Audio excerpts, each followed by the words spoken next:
They summoned a human diplomat to a war trial, thinking they'd scare him into surrender.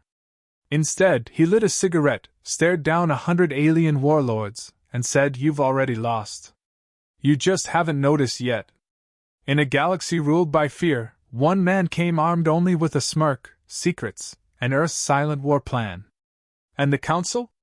They never saw it coming. The chamber was alive with thunder. Alien voices shrieked in a dozen languages, some translated through neural relays, others lost in static. War banners hung above every delegate's seat, clawed sigils, bioluminescent runes, the crimson crest of the Vrex Dominion still streaked with dried blood from their last conquest. And in the center, standing alone on the obsidian floor, was the only human in the galaxy who didn't look the slightest bit concerned. Kale Vox exhaled a breath of smoke, flicked the ash from his cigarette, and waited for the noise to burn itself out. "You come alone," hissed a scaled delegate from the Charn Hive. "Do you think we fear a single Terran?" "No," Kale replied. "I think you're afraid of why I'm smiling." The room hushed, not out of respect, but from confusion. On the surface, Earth had nothing. No fleets near Council space. No allies at this trial. No visible defenses. And yet the envoy they sent, this man, stood like the executioner, not the condemned. "You are accused of destabilizing 3 border empires," announced the Council's High Speaker, a metallic-voiced entity known as Vrenox. "We have evidence of Terran involvement in black market AI, mimetic sabotage, even collapse-level financial incursions. You say that like it's a bad thing." Kale didn't blink. He barely moved. The weight of 100 alien stares should have buried him. But it didn't. Instead, it was the Council that seemed to shift uncomfortably. "You mock the charges," said Vrenox. "I mock your ignorance." The silence that followed was palpable. Delegates shifted in their seats. One clacked mandibles nervously. Another adjusted its neural uplink, scanning for threats. "Your world is on trial, human," barked the delegate from the Borai conglomerate. "We offer you a chance to submit peacefully." "I was told there'd be a war declaration." Gasps rippled through the chamber. Kale smiled faintly and tapped a thin, silver device on his wrist.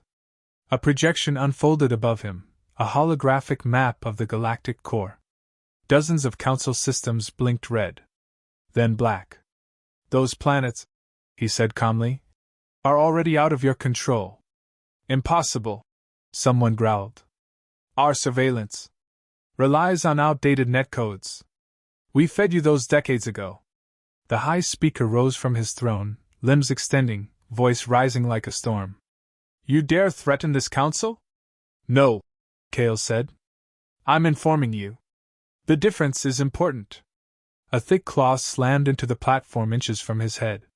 Vrenox loomed over him, twice his height, armored in exochitin and ceremonial alloys. "You are one breath from extinction." Kale's voice didn't rise. He didn't flinch. "Then breathe carefully." A quiet alert pinged on the holographic display. One red system blinked, then vanished. "Another one," Kale murmured, almost to himself. "Gone without firing a shot. You should really consider checking your rear defenses," a delegate shouted. Another cursed in a dead dialect. A third demanded immediate sanctions. But none of it mattered. The Council, for all its bluster, had already lost the script. Kale stepped forward, letting the projection recede. His boots echoed across the stone, loud in the chamber's growing stillness. "You thought Earth would kneel. That we'd join your order, play your games, obey your rules.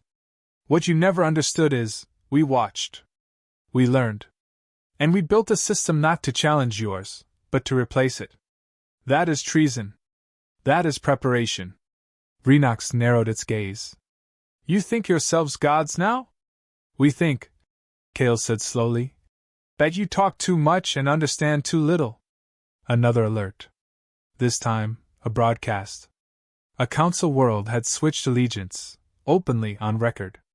Its planetary governor denounced the Council, praised Earth, and surrendered all data archives to Terran oversight.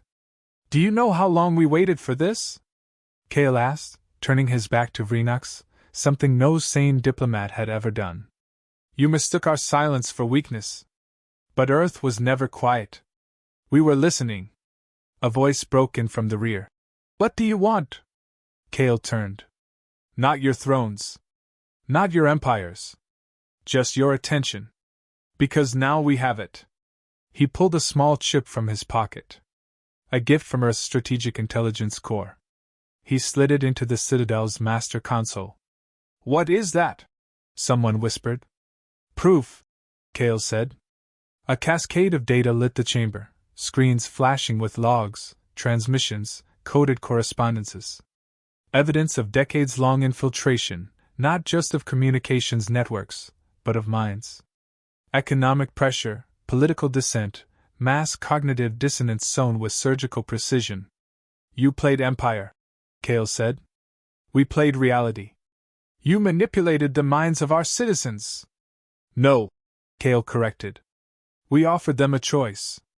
You just didn't like the one they made. Renox moved again, slower this time. Not toward Kale, but back toward the throne. The High Speaker, once a creature of absolute confidence, looked shaken. I can give the order, it said. We can launch now. You can't, Kale agreed. But you'll lose more than ships. He raised one hand. A signal transmitted. Throughout the Citadel, lights dimmed. Gravity faltered. Holograms froze. Then resumed, only now they displayed a message in every alien tongue. Stand down. The game is over. Earth has no fleet here, Kale said. Yet we control your systems. Your skies. Your supply chains. And if I die, protocols activate that even I haven't seen. You came here to bluff. I came here to end this farce. He walked to the center of the chamber again, cigarettes smoldering. Earth never declared war because we didn't need to. You declared it for us the day you underestimated what one species with nothing to lose could become. Silence. Thick. Heavy. And then, I move for dissolution, came a voice from the shadows. One of the minor races. Then another echoed it. Then a third. Delegates stood. Not in anger. In agreement. The council was fracturing. And Kale Vox just watched. He didn't smile. He didn't gloat. He simply stood still, as the architecture of an ancient power began to crumble in slow, reverent horror. You threatened Earth with war, he said softly. We answered with something worse. He turned, headed toward the exit, and just before the doors closed behind him, added one final word. Understanding. The council chamber felt colder now, quieter. Not in peace, but in calculation. Kale Vox had walked out, leaving behind a fractured assembly of species too proud to admit what they already knew. The Citadel's internal systems were no longer under council control. Entire networks rerouted through unknown proxies. Even the lighting felt unfamiliar, subtle changes only a human might recognize. It wasn't their Citadel anymore. Kale stepped into the diplomatic lift, alone. His communicator buzzed, and a low voice filtered in. You just made history, Vox. The kind they don't teach in their academies. He tapped once. Status? Phase 1 confirmed. 12 more systems flipped. 2 on the edge. No shots fired. Good. Keep it that way. The voice posed. You know that won't hold. I know, Kale said, and cut the line. The lift descended into the classified level of the Citadel, long considered abandoned. It wasn't. Not by Earth. Not since the Quiet War began. He moved with purpose through a narrow corridor until he reached a sealed door, ancient by galactic standards, reinforced with metal older than Earth's space age. He entered. Inside, a single console glowed. Its interface was Terran, clean, efficient. A voice greeted him. Female. Calm. Welcome back, Executor. Brief me, Kale said, already removing his gloves. The Spirekin are mobilizing. Their outer colonies have rejected Council loyalty. Renox is seeking retaliation authorization from surviving members. Borai surveillance systems are failing. 6 more outer rings defected this hour. Good.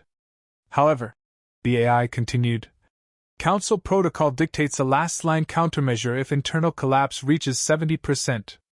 They call it red silence. He froze. That's not theoretical? It's real.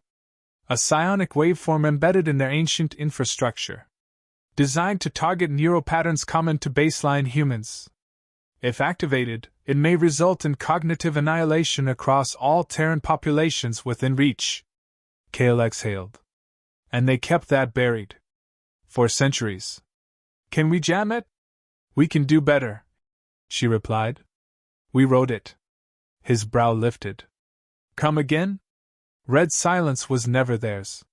It was seeded by Terran intelligence during early trade agreements. A backdoor was coded into the quantum trigger. If they fire it, they'll take themselves out. Correct. We reverse-link the frequency. Only non-human cortical systems would be affected. Kale leaned against the console, rubbing his temple. How close are they to deploying it? 72 minutes.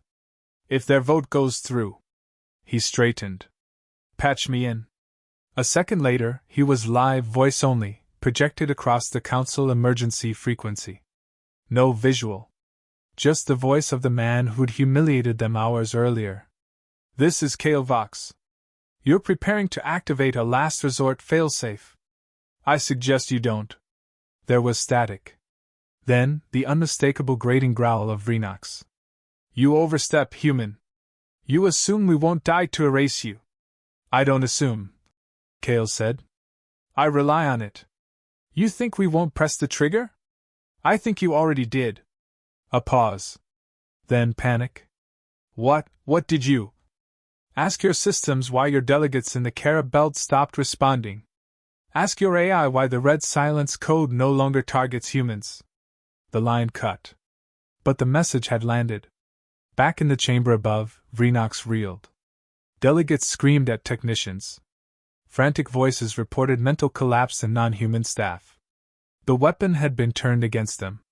Down below, Kale locked the console, and for a moment, let himself feel the weight of it. This wasn't victory. Not yet. But it was the cracking of the outer shell. The voice in his ear returned. Secondary confirmation.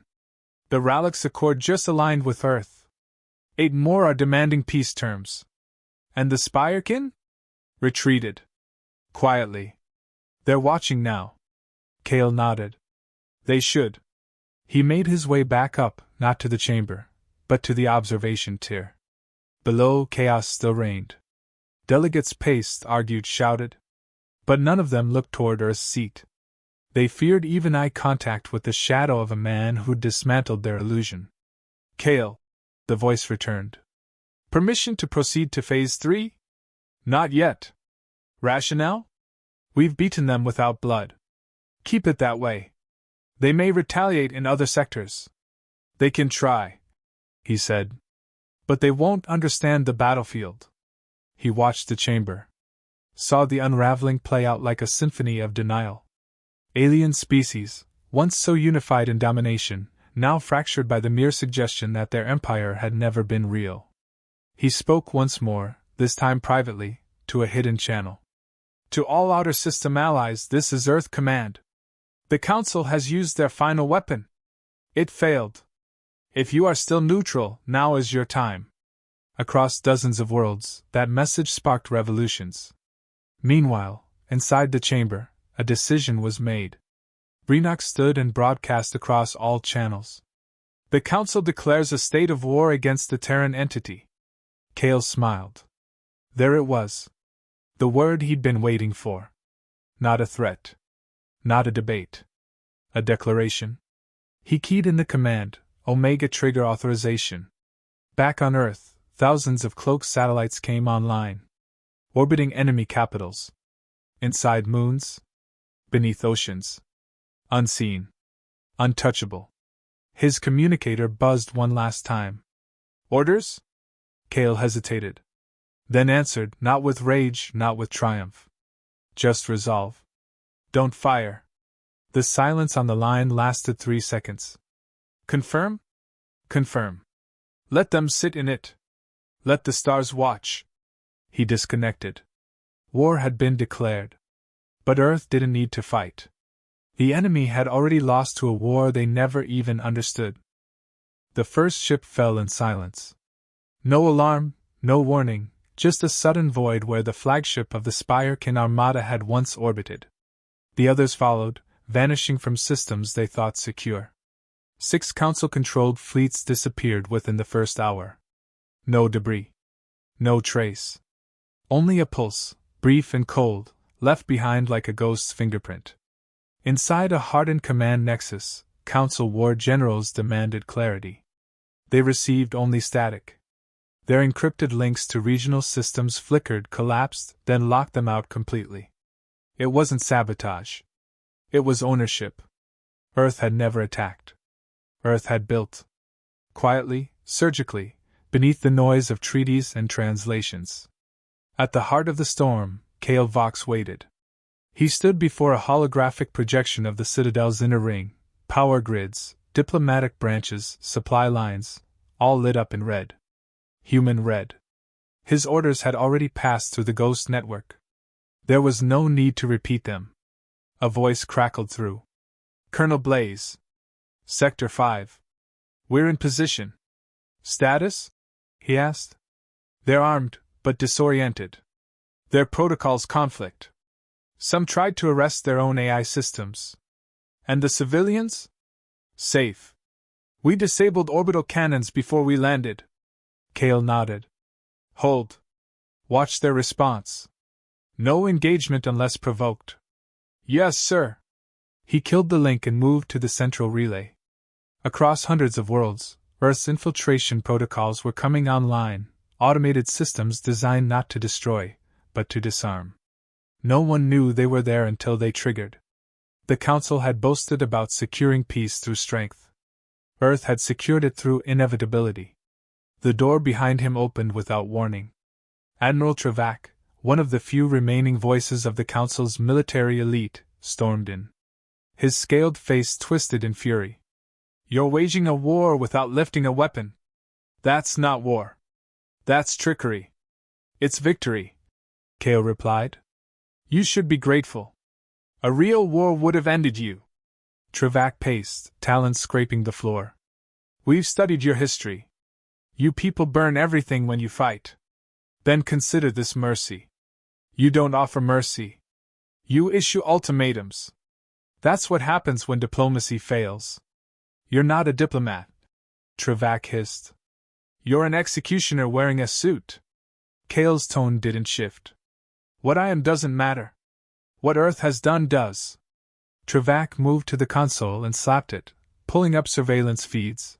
Terran Marines deploying in dozens of cities, standing still, waiting, watching. No shots fired. No looting. Just presence. Strategic silence. Why not finish it? Travac asked. Why not fire? You've already won. Cale turned slowly. Because you haven't suffered yet. Travac laughed bitterly. You want us to beg? No. I want you to understand. Cale reached into his coat and removed a thin black data card, sliding it into the central terminal. The hologram changed. Planetary GDP collapse charts, black budget financial lines exposed, artificial rebellions explained. It wasn't just war. It was erosion. Every time the Council tried to suppress Earth's rise, it fed Earth's advantage. Travac saw it. You've been preparing this for decades. Cale corrected him. Centuries. Since the moment your kind laughed at us for not being born among the stars. Travac lowered his voice. You think this changes the order? You think they'll follow you? They already are. Not because we told them. Because they saw. On the console, a live feed flashed. The first formal declaration arrived. The Terran Republic, once a puppet of the Council, signed allegiance to the Terran Accord. Others followed in rapid succession, economically motivated, politically desperate, but all voluntary. Travac stared. You manipulated them. No, Cale said. You abandoned them. There was a moment of silence between them, long and sharp. Then what happens now? Travak asked. You return to your world, Kale said. You tell your people the war is over. Then you watch what peace looks like when we define it. Travak's fists clenched, but his steps faltered. The strength behind his anger was gone. I never thought the humans would break us without firing a shot. Kale's voice was quiet. That's your mistake. We fired every shot. You just didn't recognize the sound. Travak left. Kale returned to the relay and opened a secured link to Earth. A woman answered. Eyes sharp, hair tied back, scars from battles no one ever spoke of. Status? She asked. Spirekin are collapsing. Council's response is fractured. Phase 3 in motion. She leaned forward. And the vote? Not unanimous. But it doesn't need to be. Public? Coming online. The outer sectors are already broadcasting. She hesitated. You sure this doesn't go too far? He looked past her, as if through space itself. We didn't start this. But we'll finish it. Not with fire. With memory. They'll remember what it means to be underestimated. The screen blinked out. Kale turned, finally allowing the fatigue to show. Not in his shoulders. Not in his posture. But in his eyes, the weight of doing what had to be done, even when the rest of the galaxy didn't yet realize it. War had begun with silence. Now silence would be its legacy. 12 hours into the Council's formal declaration of war, no Terran ship had fired a shot. Yet 5 more sectors had surrendered. Local governors activated emergency protocols only to find their military AIs had already rerouted command authority directly to Earth's diplomatic network. 100 years of careful infiltration, enacted in hours. The enemy still didn't know how much they'd already lost. Kale Vox sat in silence inside the auxiliary command vault, watching the feeds flow. Political collapses, mass resignations, loyalist rebellions, all following the same pattern. One breach of control, then obedience to the inevitable. A voice came through the encrypted relay. Multiple systems are requesting terms. They want proof Earth won't retaliate. Kale didn't blink. They already have proof. We haven't retaliated. Some are scared it's just a delay. They think you're waiting for an excuse. He leaned forward. Then give them a reason to hope instead of fear. The relay paused. How? Broadcast the truth. Not a message. Not a threat. The actual timeline. Show them the simulations. The casualty maps. Let them see what we didn't do. You think that'll calm them? No, he said. But it'll make them understand the restraint was a choice. He cut the connection and stood. A low vibration passed underfoot, another system flipping, another council-controlled fleet voluntarily disbanded. The machine worked because it never announced itself. Humans didn't push. They just made every other option worse. His wristlink lit up with a new code, Red Delta classified. He hesitated before accepting. It was her. You knew they'd vote war. Kale exhaled. They had no other move. All pride, no exit plan. I watched the feed. You didn't even blink when Vrenox said it. I was waiting for it. She studied him through the screen. You wanted them to declare. I needed them to. Once war's declared, we're authorized to dissolve the legal framework. Even if it shatters everything they built? They built nothing. They enforced a hierarchy through fear and called it diplomacy. You're redefining peace through dominance. I'm ending a cycle, Kale said. That's different. She didn't argue. Not because she agreed. Because she knew arguing with him once a decision was made was wasted breath. Vrenox is preparing a final push, she said. One last attempt to unify the Council under emergency martial code. He'll fail. He's too late. They're arming the Citadel's central weapon. Kale stopped moving. His voice lowered. That platform's been dead for 70 years. Apparently not. Engineers say they've begun reactivation sequences. They may try to fire on Earth directly. Kale's silence thickened.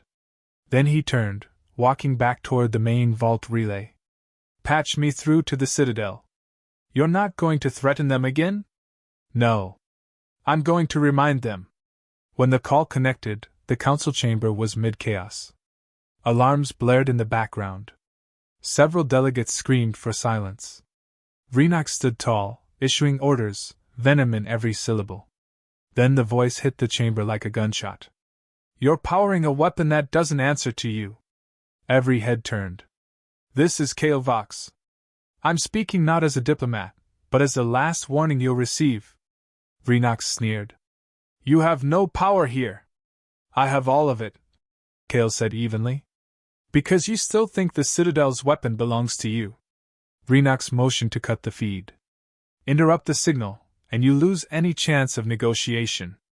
Let me speak. The chamber quieted. Kale continued. When we joined your networks, we didn't infiltrate your firewalls. We rewrote them. When you tested that weapon last cycle, what you didn't know was we let it fire, harmlessly. Just to see if you'd notice your own code had been replaced. Vrinox laughed, sharp and cruel. Lies. You think that, Kale said, because you assume control is loud. Ours isn't. It's patient.